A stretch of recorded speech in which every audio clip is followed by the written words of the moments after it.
Could agree that this principle is pretty nifty. What you can't see is that there's a drop off with the wire on the left hand side, whereas on the right hand side it's more of a gentle slope towards the camera, upwards towards the camera.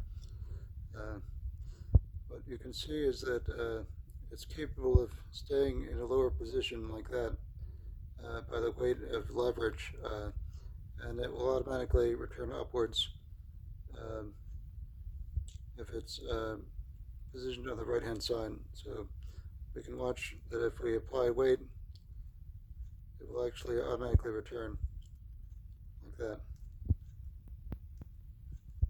in spite of being able to apply weight to the lever. That's pretty interesting. Essentially a new principle based on the spiral, something similar to the spiral over Unity and other devices. Thanks.